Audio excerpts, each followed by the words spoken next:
Eternal Secret King, Chapter 231. Bab 231, Tragis. Hutan purba 100 kali lebih berbahaya daripada pegunungan Changlang. Setiap binatang iblis acak di sini adalah binatang buas berdarah murni yang bisa menakuti Nascent Souls yang tidak berani melawan mereka. Melarikan diri di tengah kekacauan, Su Zimo membungkuk dan menggunakan seluruh anggota tubuhnya untuk merayap melewati hutan lebat dengan gesit seperti anaconda.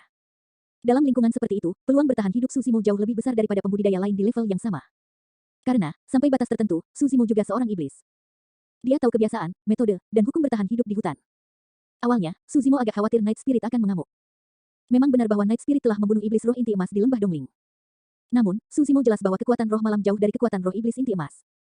Namun, yang mengejutkan Su Zimo, Night Spirit tidak hanya tidak takut, ia juga sangat patuh dan tetap dalam pelukannya dengan patuh, hanya mengintip keluar dengan kepalanya untuk mengamati sekeliling.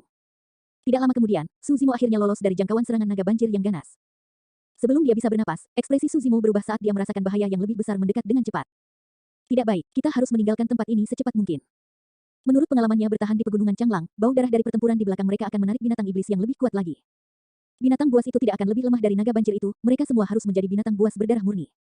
Jika dia terjebak di sini oleh binatang buas berdarah murni itu, dia pasti akan mati. Baru sekarang Su Zimo mengerti mengapa Sekte Asura Surga dan Sekte Awan Ungu tidak mengusir semua pembudidaya keliling yang mengikuti mereka. Tujuan utama dari kedua sekte itu adalah menggunakan para pembudidaya keliling sebagai umpan untuk menarik binatang buas di hutan ini sehingga mereka dapat mengambil kesempatan untuk melarikan diri. Dengan cara yang sama para pembudidaya keliling memanfaatkan kedua sekte itu melakukan hal yang sama kepada mereka. Penghalang naga banjir segera membagi puluhan ribu pembudidaya menjadi dua kubu. Di antara mereka, sebagian besar pembudidaya dihentikan oleh naga banjir sementara beberapa pembudidaya Nascent Soul dari Sekte Asura Surga dan Sekte Awan Ungu memimpin murid-murid mereka dan melesat ke arah kehancuran primordial. Di belakang kedua sekte itu ada beberapa pembudidaya keliling yang ikut serta, Su Zimo adalah salah satunya. Sebagian besar pembudidaya yang mampu menembus pencegatan naga banjir memiliki kemampuan mereka sendiri. Su Zimo melirik, di antara para pembudidaya keliling, memang ada seorang pembudidaya yang sedikit terkesan oleh Su Zimo. Pria itu mengenakan jubah abu-abu dan memegang kipas lipat di tangannya. Tampak berusia 30-an, dia memiliki wajah pucat tanpa janggut dengan tubuh agak gemuk dan fitur biasa. Namun, matanya sangat bersemangat. Saat mereka berada di luar, Su Zimo mengobrol singkat dengan orang ini. Ini adalah seseorang yang penuh omong kosong dan bahkan bisa menyombongkan diri. Sebelumnya, komentar tentang raungan naga dari kehancuran purba dan bagaimana sisik True Dragon lebih besar dari manusia berasal dari orang ini. Tidak ada orang yang percaya pada kata-katanya yang berlebihan itu. Su Zimo telah menyelidiki alam kultivasi orang ini dan itu hanya pada tahap awal pendirian yayasan. Dia punya beberapa cara. Su Zimo mengangguk dalam diam. Agar adil, Su Zimo mampu mencapai titik ini murni karena teknik kultivasi iblisnya. Adapun kultivator berjubah abu-abu ini, fakta bahwa dia bisa sampai di sini dengan kekuatan yayasan pendirian tahap awal memang mengesankan. Tampaknya merasakan sesuatu, kultivator berjubah abu-abu berbalik dan melirik Su Zimo, tersenyum dengan sikap yang sangat ramah. Saat itu, keributan lain terjadi di depan mereka. Di hutan, seekor harimau besar melompat keluar. Tubuhnya setinggi puluhan kaki dan langsung menerjang kerumunan dengan keganasan yang nyata. Yang lebih menakutkan lagi adalah harimau itu berekor 9. Berekor 9, berbentuk harimau. Su Zimo mengenang sejenak, ekspresinya serius saat dia berkata perlahan, binatang buas berdarah murni, Luwu. Kultivator berjubah abu-abu mengerutkan kening pada saat yang sama dan bergumam, tidak kusangka itu adalah Luwu. Luwu adalah salah satu binatang buas kuno. Terlahir dengan 9 ekor dalam bentuk harimau, ia memiliki kekuatan yang mengerikan. Saat Luwu melompat ke kerumunan, singa emas mengaum dengan ganas dalam upaya untuk menakut-nakuti Luwu kembali atau bahkan membunuhnya. Namun, Luwu hanya mengayunkan 9 ekornya dan menerjang ke depan. Dalam satu putaran, itu menggigit dan mematahkan leher singa emas, menyebabkan darah menyembur keluar. Kabut berdarah memenuhi hutan. Tuan Singa Emas, Nascent Soul, melarikan diri ke kejauhan tanpa berpikir. Banyak pembudidaya telah kehilangan ketertiban saat mereka melarikan diri dalam kekacauan yang panik. Namun, hutan tidak sesederhana yang mereka pikirkan. Apalagi hutan purba, mudah bagi mereka untuk masuk, tetapi keluar jauh dari sederhana. Set. Di dalam hutan, kelabang yang panjangnya lebih dari 10 meter dan setebal ember air melata. Seluruhnya berwarna merah, menggerakkan ribuan kakinya dengan tatapan ganas. Menyerang ke kerumunan, kelabang merah memotong formasi menjadi 2 sekali lagi. Binatang buas yang kuat muncul terus-menerus dari hutan, kebanyakan dari mereka adalah binatang buas berdarah murni. Su Zimo tidak memiliki cara untuk bertarung dan hanya bisa melarikan diri dalam kekacauan. Di hutan seperti itu, bahkan Nascent Souls tidak berguna. Mereka melarikan diri saat melihat binatang buas berdarah murni. Su Zimo merasa sulit membayangkan keberadaan menakutkan seperti apa yang akan dia temui jika dia benar-benar memasuki kehancuran purba. Itu terlalu tragis. Ada lebih dari 30.000 pembudidaya yang telah memasuki hutan ini. Sekarang, hanya ada beberapa ribu yang tersisa dan yang lainnya ditakdirkan untuk dikubur di hutan ini. Jika mereka tinggal beberapa ribu hanya dengan melintasi hutan ini, berapa banyak dari mereka yang akan bertahan sampai akhir? Sekitar 50 km jauhnya dari reruntuhan purba, seekor burung gagak hitam pekat mengepakkan sayapnya dan melesat seperti kilat. Seorang pria parubaya yang mengenakan jubah darah duduk di atas gagak. Itu adalah Raja Gagak Darah dan penguasa istana Gagak Darah. Oh, Tuan Istana mengerutkan kening secara bertahap dan tatapannya berbinar setelah dia menggunakan keterampilan rahasia pelacakan. Ada apa, Tuan? Apakah Su Zimo itu bersembunyi di sungai Jishui lagi? Raja Gagak Darah bertanya. Tidak, dengan ekspresi muram, penguasa istana mengerutkan alisnya dan menggertakkan giginya. Anak itu akan memasuki area itu. Raja Gagak Darah tidak mengerti dan membeku sesaat. Setelah beberapa saat, Raja Gagak Darah menyadari saat ekspresi ketakutan muncul di matanya. Itu bertanya dengan cara pengujian, area itu. Ya, Tuan Istana mengangguk. Raja Gagak Darah menganalisis, anak itu punya motif. Dia mungkin mencoba untuk memikat Anda di sana. Anda tidak boleh tertipu, Tuan. Berhenti sejenak, Blood Crow King melanjutkan, selain itu, tempat macam apa itu? Bahkan Nascent Souls dan Void Reversions mungkin tidak dapat lolos tanpa cedera. Pendirian yayasan belaka seperti dia pasti akan mati di tempat itu. Anak itu sangat licik. Penguasa istana berkata dengan ekspresi cemberut, ini adalah plot. Bahkan jika saya tahu niatnya, saya harus pergi. Bahkan jika dia mati, aku harus melihatnya dengan mataku sendiri. Tuan, Anda harus berhati-hati. Anda tidak boleh gegabah. Tidak apa-apa, ini plot yang cukup brilian. Sayang sekali dia melewatkan sesuatu. Penguasa istana melambai dan mengejek dengan dingin, dia tidak tahu identitasku juga tidak tahu apa yang ada di dalam area itu. Sebagai upaya terakhir, bahkan jika kita mengkhawatirkan keberadaan di sana, dengan identitas saya seharusnya dapat melarikan diri sepenuhnya tanpa masalah. Ayo pergi, aku ingin melihat kemana lagi Susimo bisa melarikan diri. Eternal Secret King, Chapter 232. Bab 232, keluar dari hutan. Hutan purba dipenuhi dengan bau darah yang kuat dan menyengat. Kabut berdarah meresapi dahan dan dedaunan pohon, mengembun menjadi tetesan darah yang meluncur turun dengan tenang. Di tengah duri, kerikil, dan dahan, mayat yang robek berserakan di mana-mana. Semuanya mati dalam keadaan menyedihkan, terbelah menjadi dua atau dihancurkan menjadi lendir daging dan sama sekali tidak dapat dikenali. Hutan itu telah berubah menjadi neraka. Dipenuhi dengan darah dan kekejaman, binatang buas meraung satu demi satu, menyebabkan pohon-pohon kuno berguncang dan tanah berguncang. Susimo percaya bahwa ada orang yang menyesalinya saat tanda-tanda pembantaian yang akan datang diperlihatkan. Namun, sudah terlambat bagi mereka untuk mundur dari hutan purba. Binatang buas di hutan telah memutuskan rute mundur mereka sepenuhnya. Orang-orang yang tersisa semakin sedikit. Susimo menyaksikan dengan matanya sendiri seorang kultivator Nascent Soul berjalan tepat di depan diseret oleh bunga yang tampaknya tidak berbahaya, tidak meninggalkan apa-apa selain tangisan tragis sesaat ke dalam keheningan. Di hutan, bahkan vegetasi paling dasar pun tertinggal dari zaman purba dan sangat menakutkan. Tekanan semakin intensif. Sementara Susimo akrab dengan aturan bertahan hidup di hutan, sulit baginya untuk keluar hidup-hidup jika bahkan pembudidaya Nascent Soul tidak bisa menjanjikan hal yang sama. Pada saat itu, Susimo memperhatikan bahwa kultivator berjubah abu-abu itu tiba-tiba berubah arah. Tidak lagi mengikuti di belakang kerumunan dari Sekte Surga Asura dan Sekte Awan Ungu, dia membuat terowongan ke semak lain. Hati Susimo tergerak saat dia merenung. Sementara Sekte Asura Surga dan Sekte Awan Ungu memiliki jiwa baru lahir yang memimpin saat ini dan sangat kuat, mereka juga merupakan target yang lebih besar untuk binatang purba. Memang akan lebih aman secara komparatif jika dia mengambil jalan lain sekarang. Tentu saja, itu hanya perbandingan relatif. Di dalam hutan itu, ada bahaya di mana-mana dan tidak ada tempat yang benar-benar aman. Mata Susimo berkedip dan dia juga mengubah arah, mengikuti di belakang jalan kultivator berjubah abu-abu. Seperti anaconda, Susimo merayap melewati hutan dan dia segera menyusul pembudidaya berjubah abu-abu, mengikuti jauh dari belakang. Kecepatan kultivator berjubah abu-abu tidak cepat dan dia bahkan kadang-kadang melambat.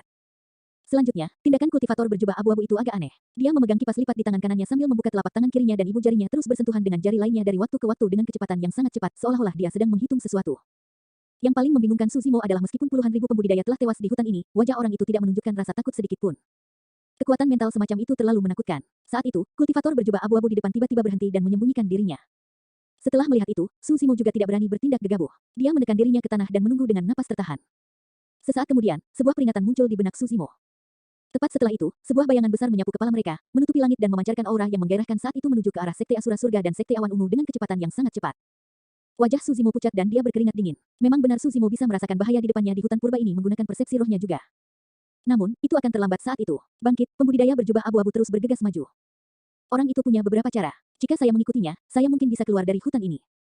Susimo mengikuti dari belakang. Benar saja, Susimo menghindari beberapa serangan dari binatang buas dengan mengikuti dan berhenti menurut orang itu. Di mata Susimo, kultivator berjubah abu-abu itu tiba-tiba menjadi tak terduga. Tak lama kemudian, kultivator berjubah abu-abu di depan berbalik tiba-tiba, seolah merasakan sesuatu. Merendah dengan segera, Susimo menyembunyikan dirinya. Kultivator berjubah abu-abu menyapu pandangannya dan berhenti sebentar di tempat persembunyian Susimo di mana dia tersenyum penuh arti sebelum berbalik ke depan dan melanjutkan. Kali ini, langkah kultivator berjubah abu-abu itu aneh saat dia menyapu ke kiri dan ke kanan. Tiba-tiba, dia menggali ke dalam hutan dan menghilang dari pandangan Susimo. Susimo segera mengejar tetapi menyadari bahwa dia telah kehilangan jejak kultivator berjubah abu-abu itu. Dia kemudian menyadari bahwa tindakannya telah terungkap. Ketika pembudidaya berjubah abu-abu merasakannya, dia memilih untuk melepaskan Susimo. Fufu, Susimo tersenyum tipis dan mengamati sekelilingnya dengan hati-hati sebelum memilih arah untuk berlari. Bepergian di hutan seperti itu pasti akan meninggalkan jejak. Orang lain mungkin tidak dapat melihatnya, tetapi dengan pengalaman Susimo tinggal di hutan, dia dapat menemukan jejak sekecil apapun dan menentukan arah perginya kultivator berjubah abu-abu itu. Tentu saja, metode seperti itu akan menurunkan kecepatan Susimo secara signifikan. Sesaat kemudian, dia menoleh dan tidak bisa menahan nafas lega. Tepi hutan purba tidak jauh di depan. Tiba-tiba, ekspresi Susimo berubah drastis saat dia mengelak ke samping tanpa berpikir dua kali. Dentang, suara memekakkan telinga terdengar di belakangnya. Berbalik, Susimo tersentak dan seluruh tubuhnya menjadi dingin. Seekor binatang buas besar dengan 8 kaki dan api menyala di tubuhnya berdiri di depan Susimo dengan ekspresi liar. Binatang buas kuno, Pyrospider ilahi. Meskipun Pyrospider ilahi tidak bisa meludahkan sutra, 8 cakarnya lebih tajam dari senjata manapun di luar sana. Cakar Pyrospider ilahi telah membanting sebelumnya seperti pedang raksasa dengan duri di atasnya, meninggalkan jurang yang dalam di tanah. Jika Susimo setengah langkah lebih lambat, dia akan terbelah menjadi dua. Mengingat wilayah kultivasi Susimo, dia akan terbakar menjadi abu jika dia menyentuh sedikit pun nyala api di tubuh Pyrospider ilahi. Susimo tidak berani berlama-lama lagi dan berbalik untuk melarikan diri. Dentang, dentang, dentang. Pyrospider ilahi mengejar dari belakang dengan kecepatan yang sangat cepat, menyebabkan percikan terbang kemana-mana setiap kali cakarnya menyapu bebatuan. Bang, ledakan, ledakan. Tiba-tiba, ledakan memekakkan telinga bergema dari belakang Suzimo. Tidak jauh di belakangnya, sebuah lubang hitam pekat muncul entah dari mana di bawah Divine Pyrospider.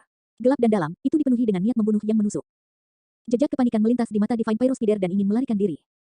Ledakan. Tiba-tiba, janggut daging hitam pekat muncul dari lubang itu, melingkari tubuh Pyrospider ilahi seperti anakonda besar. Kikiki. Serangkaian jeritan yang menusuk telinga bisa terdengar dari Divine Pyrospider saat berjuang mati-matian tanpa hasil. Dalam sekejap mata, itu ditarik ke dalam gua dan menghilang dari pandangan. Suzimo menelan ludah. Dia bahkan tidak berhasil melihat apa yang ada di dalam lubang itu. Desir. Tidak jauh di dalam hutan, terjadi keributan. Suara langkah binatang buas yang penuh dengan niat membunuh bisa terdengar. Suzimo tiba-tiba melepaskan kekuatan ki darahnya dan tubuhnya diselimuti oleh ki setan. Melepaskan Divine Stick Flating, dia menyerang ke arah depan dengan sekuat tenaga. Jangkrik bersayap perak, kaki seribu mencari darah, elang pemotong angin, dan banyak binatang buas berdarah murni lainnya menyerang dengan niat membunuh seperti setan. Sambil menggertakkan giginya, Suzimo memasang tatapan tegas. 50 kaki, 30 kaki, 10 kaki. Swoosh! Akhirnya, penglihatannya menjadi jelas. Suzimo akhirnya keluar dari hutan purba. Ketika banyak binatang buas purba tiba di tepi hutan, mereka semua berhenti di jalur mereka bersamaan dengan pemahaman diam-diam. Dengan tatapan ketakutan di mata mereka, mereka secara bertahap mundur.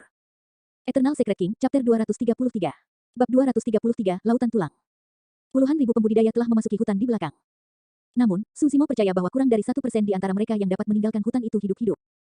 Sebagai salah satu dari mereka, Suzimo seharusnya senang. Namun, melihat banyak binatang yang perlahan-lahan kembali ke hutan, Suzimo tiba-tiba menyadari bahwa saat dia keluar dari hutan juga merupakan saat dia menginjakkan kaki di tanah yang tertinggal dari zaman purba. Kehancuran purba, ini adalah lokasi yang ditandai sangat berbahaya di peta. Semua binatang buas berdarah murni yang kejam dan kejam itu waspada terhadap kehancuran primordial ini. Rahasia kuno macam apa yang disembunyikan di tempat ini? Berbalik perlahan, Suzimo menoleh. Pandangan tunggal itu menyebabkan pupil matanya berkontraksi dan bahkan jantungnya berhenti berdetak. Ada banyak sekali tulang putih. Sepintas, tidak ada habisnya dan memenuhi seluruh daratan. Dari tulang-tulang itu, banyak yang milik manusia tetapi ada banyak juga milik sisa-sisa binatang buas. Hampir tidak ada yang diawetkan dengan baik, semuanya hancur dan berserakan di tanah. Ini benar-benar lautan tulang. Berdiri di hadapan lautan tulang ini, Suzimo tampak sangat kecil. Seolah-olah dia akan ditelan utuh oleh lautan tulang begitu dia masuk. Ada ketakutan yang tak bisa dijelaskan, mati lemas yang tak terlukiskan, penindasan yang tak ada habisnya, dan aroma darah yang samar. Saat itu, dada Suzimo bergerak dan Night Spirit tiba-tiba keluar, melompat ke bawah. Melihat lautan tulang di depan, hidung Night Spirit berkedut, itu memiliki ekspresi yang aneh dan matanya bersinar dengan kilatan misterius. Tiba-tiba, tidak jauh dari tepi hutan purba, dua sosok yang pertama kali habis. Mereka berlumuran darah dan tampak mengerikan. Itu mereka. Suzimo menyapu pandangannya dan mengenali identitas mereka. Keduanya adalah Nascent Souls from Heaven Asura Sect dan Purple Cloud Sect. Keduanya melirik hutan di belakang mereka dengan rasa takut yang masih ada. Ketika mereka berbalik dan melihat lautan tulang, mereka juga terpaku di tempat, tidak mampu menahan keterkejutan di mata mereka. Bahkan Nascent Souls merasa sangat kecil di hadapan lautan tulang ini. Pertarungan tragis macam apa yang bisa meninggalkan kehancuran yang begitu menakutkan? Cepat dan kabur, itu tepat di depan, cepat-cepat. Tolong aku, serangkaian tangisan terdengar dari hutan di dekatnya. Tidak lama kemudian, kelompok pembudidaya lainnya keluar dari hutan. Lebih dari 100 jumlahnya, mereka memiliki rambut acak-acakan dan pakaian compang camping saat mereka jatuh dan duduk di tanah, terengah-engah. Ada Golden Chorus dan penggarap pendirian yayasan di antara mereka. Dari puluhan ribu pasukan pembudidaya, termasuk Nascent Souls dan Golden Chorus, hanya ada lebih dari 100 yang selamat. Yang lain semuanya mati di hutan tanpa mendapat kesempatan untuk melihat kehancuran purba. Suzimo hanya melirik sekilas ke arah itu sebelum berbalik. Dia tidak ingin menarik perhatian para pembudidaya itu. Tiba-tiba, Night Spirit merintih, membuka mulutnya, ia menggigit baju Suzimo dengan lembut dan terus menarik ke arah lautan tulang. Kamu ingin masuk? Suzimo mengerutkan kening dan bertanya dengan suara lembut. Roh malam mengangguk, lautan tulang ini tidak sederhana dan kita tidak tahu bahaya apa yang mengintai di dalamnya. Mari kita tunggu mereka mengintai area terlebih dahulu. Tidak perlu terburu-buru, kata Suzimo. Roh malam menggelengkan kepalanya. Tiba-tiba, dia mengangkat kaki belakangnya dan mengencingi Suzimo. Tentu saja, Suzimo bisa mengelak dengan mudah. Namun, sebuah kesadaran menghantamnya, Night Spirit telah mendapatkan perasaan dan sangat cerdas. Itu pasti tidak akan mencoba mengotori dia tanpa alasan, jika memilih untuk melakukannya, pasti ada makna di baliknya. Kamu berasal dari sekte apa? Siapa namamu? Saat itu, kedua Nascent Souls berjalan mendekat. Mereka memandang Suzimo dengan superioritas, nada mereka dingin dan tidak perlu dipertanyakan lagi. Saya Suzimo, saya bukan dari sekte manapun. Suzimo menjawab dengan acuh tak acuh, setengah benar. Itu sempurna, berputarlah di lautan tulang ini. Jika Anda kembali hidup-hidup, Anda dapat memilih dari sekte Asura Surga atau sekte awan ungu kami. Kedua sekte kami akan bersedia menerima Anda, kata salah satu jiwa yang baru lahir. Itu benar, Nascent Soul lainnya menganggukkan kepalanya. Suzimo, ini kesempatan besar untukmu. Suzimo mencibir dalam diam dan tidak menjawab. Tidak peduli apa, dia harus melewati lautan tulang.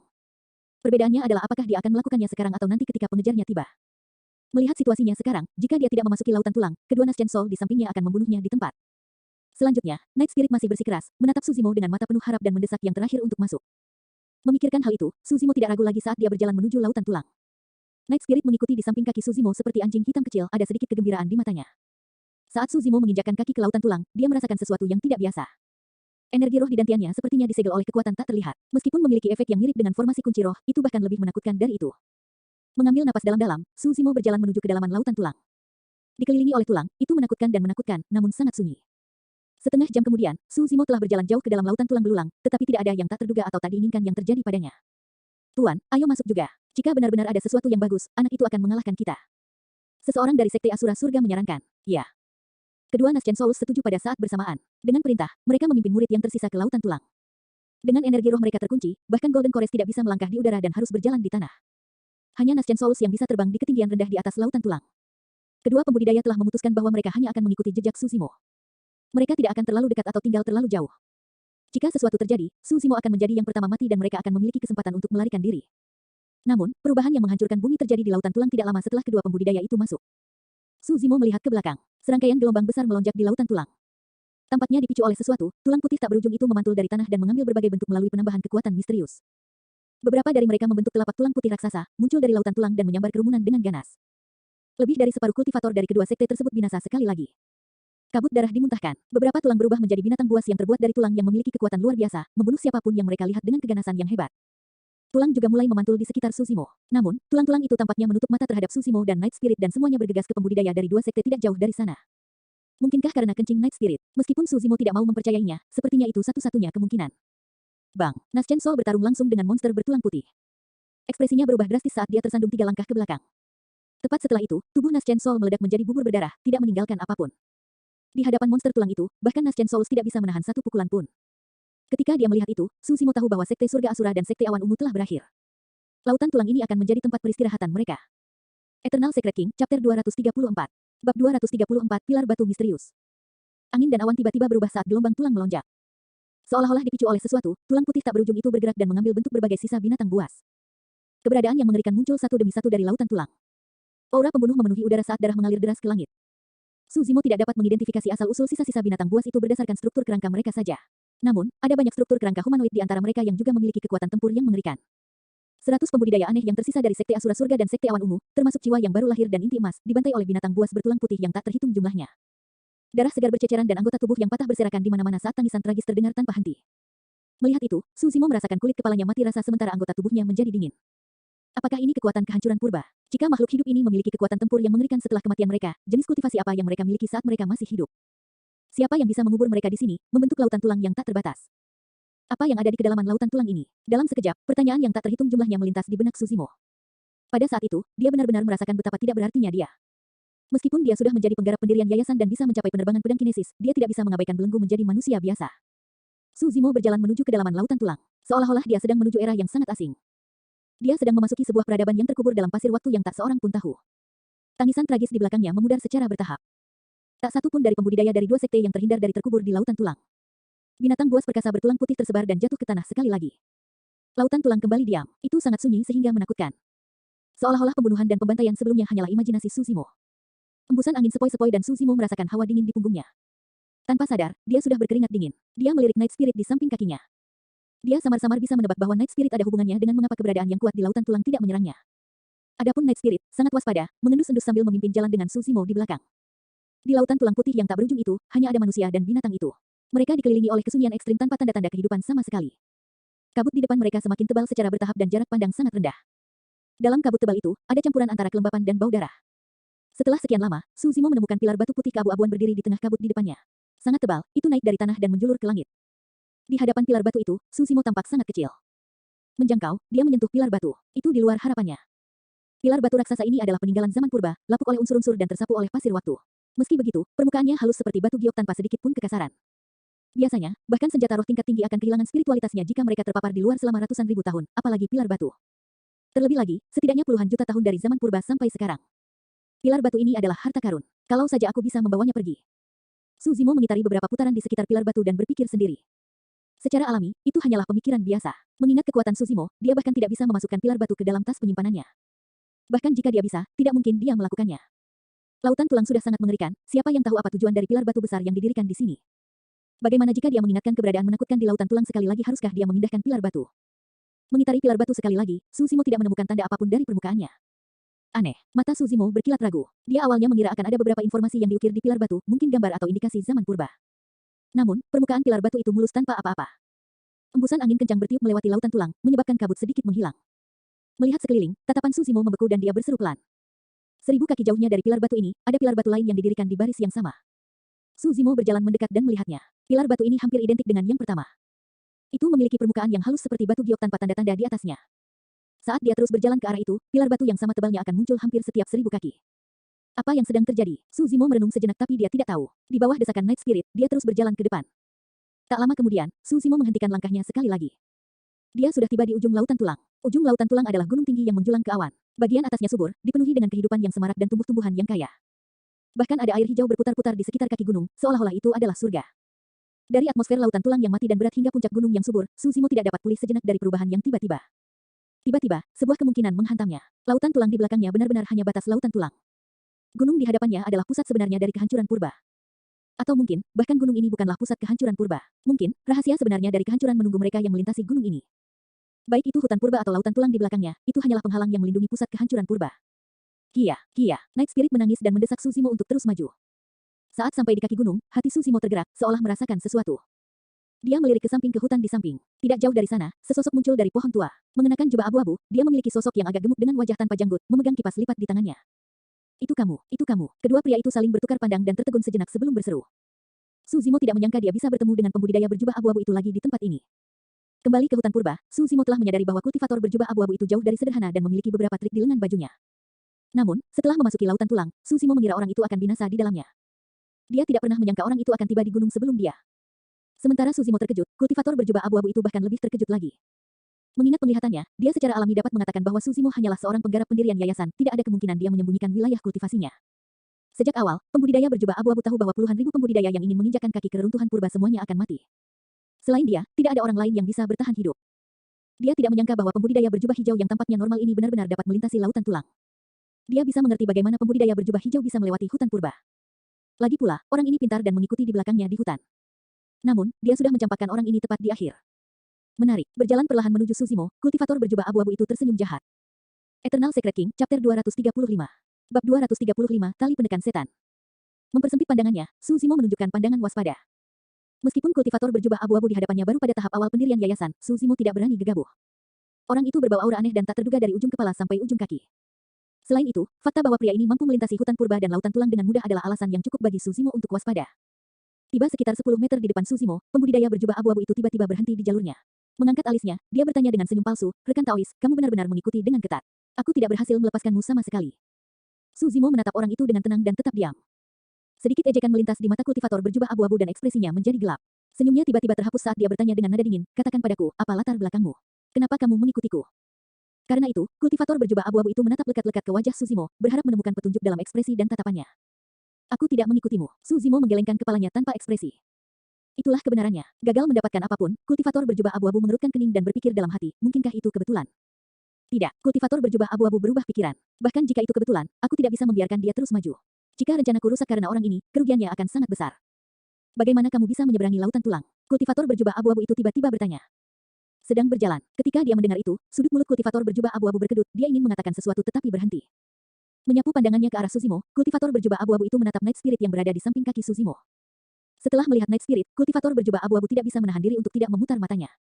Dia mengejek, "Rekan Taois, preferensi Anda benar-benar luar biasa. Kebanyakan orang akan mencari anak-anak dari sisa-sisa binatang purba atau binatang buas berdarah murni untuk menjadi binatang tempur mereka. Tapi lihat dirimu, membesarkan anak anjing hitam. Bukan urusanmu." Su Zimo mencibir dan membalas. Kultivator berjubah abu-abu juga tidak marah, hanya melambaikan kipas lipat di tangannya dan berkata sambil tersenyum, "Rekan Taois, izinkan saya memberi Anda nasihat. Karena Anda dapat menyeberangi lautan tulang, saya menyarankan Anda untuk kembali dan berhenti melanjutkan. Ini bukan tempat untukmu." Kultivator berjubah abu-abu menunjuk ke gunung di samping dan berkata dengan ekspresi serius, menekankan setiap kata. Su Zimo tidak mengatakan apa-apa. Dia ingin kembali juga. Tepatnya, Su Zimo tidak pernah berniat untuk masuk ke tempat ini sejak awal. Dia hanya di sini karena dia tidak punya tempat lain untuk pergi. Jika dia kembali sekarang, dia hanya akan bertemu dengan para pengejarnya. Selain itu, dia berhasil tiba di sini dengan mengandalkan bimbingan dan kegigihan Night Spirit, tidak mudah bagi Su Zimo untuk mundur. "Kamu tidak mundur." Kultivator berjubah abu-abu mengerutkan kening dan bergumam, "Itu merepotkan. Aku tidak bisa membiarkanmu mengikutiku dan merusak rencanaku. Kamu bisa menuju ke arahmu dan aku akan menuju ke arahku. Kami tidak perlu mengganggu satu sama lain." Su Zimo juga waspada terhadap kultivator berjubah abu-abu dan tidak ingin bentrok dengan yang terakhir. Setelah keheningan singkat, kultivator berjubah abu-abu itu menggelengkan kepalanya. "Tidak, itu terlalu berisiko. Karena Anda menolak untuk pergi, Anda tidak bisa menyalahkan saya." Oh, mendengar itu, ekspresi Su Zimo berubah. Tanpa pikir panjang, dia langsung menyerang lebih dulu.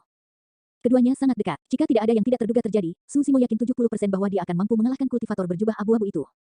Ledakan. Dengan langkah bajak langit, jejak kaki yang jelas muncul di tanah, menyebabkan tanah di sekitarnya berterbangan kemana-mana. Hampir dalam sekejap, Su Zimo muncul di depan kultivator berjubah abu-abu dan menyalurkan garis keturunannya, menyebabkan suara tsunami dan gemuruh guntur bergema dari tubuhnya dengan cara yang menakutkan. Menghadapi serangan Suzimo, pembudidaya berjubah abu-abu itu tidak panik sama sekali saat mendengar suara yang berasal dari tubuh Suzimo.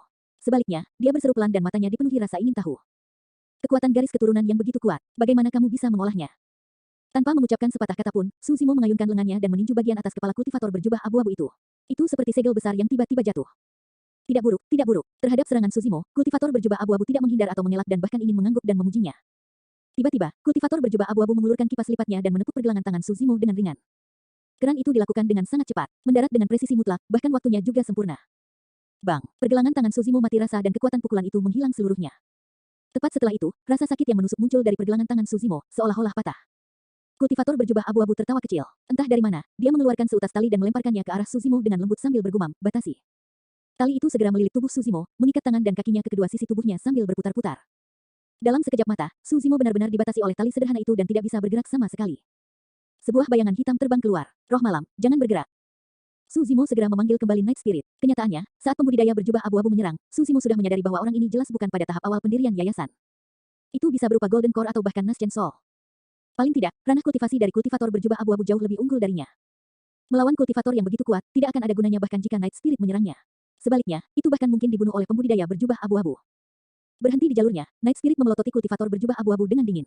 Itu mengangkat kepalanya dan geraman yang dalam datang dari kedalaman tenggorokannya, penuh dengan niat membunuh. Kultivator berjubah abu-abu berjalan di depan Night Spirit dan berjongkok, berkata sambil tersenyum, kamu benar-benar punya nyali, anak anjing hitam. Beraninya kau menyerangku. Kedekatan antara manusia dan binatang itu sangat dekat. Night Spirit bisa menghubunginya hanya dengan mengangkat cakarnya. Namun, Night Spirit tidak bergerak setelah beberapa saat, hanya menatapnya dengan tatapan dingin. Sambil tersenyum, kultivator berjubah abu-abu menepuk kepala Night Spirit dengan kipas lipatnya. Tidak buruk, kamu cukup pintar, betapa beruntungnya kamu. Suzimo menghela napas dalam-dalam. Secara alami, dia tahu bahwa kultivator berjubah abu-abu sengaja memikat Night Spirit untuk menyerang lebih awal. Jika Night Spirit benar-benar menyerang, tidak hanya gagal melukai pembudidaya berjubah abu-abu, yang terakhir bahkan akan mengambil kesempatan untuk membunuhnya. Kultivator berjubah abu-abu berdiri dan menatap Suzimo dengan ekspresi tak berdaya. Dia merentangkan tangannya dan berkata, karena kamu tidak mau pergi, aku hanya bisa menahanmu di sini. Ngomong-ngomong, ini adalah tali penekan iblis. Oh, saya rasa Anda belum pernah mendengarnya. Kultivator berjubah abu-abu melanjutkan, bahkan binatang buas berdarah murni akan diikat erat oleh tali penekan iblis. Meskipun tubuhmu kuat, itu tidak sebanding dengan binatang buas berdarah murni. Jadi, jangan repot-repot, jangan sampai Anda membawa penderitaan untuk diri Anda sendiri. Suzimo tidak menjawab. Kultivator berjubah abu-abu berbalik dan mengambil beberapa langkah. Tampak khawatir, dia berkata, tetap di sini dengan patuh. Aku akan kembali sebentar lagi dan membantumu melepaskan tali penekan iblis. Dengan mengatakan itu, pembudidaya berjubah abu-abu itu masuk ke dalam hutan dengan langkah cepat. Menuju ke puncak, dia menghilang tak lama kemudian.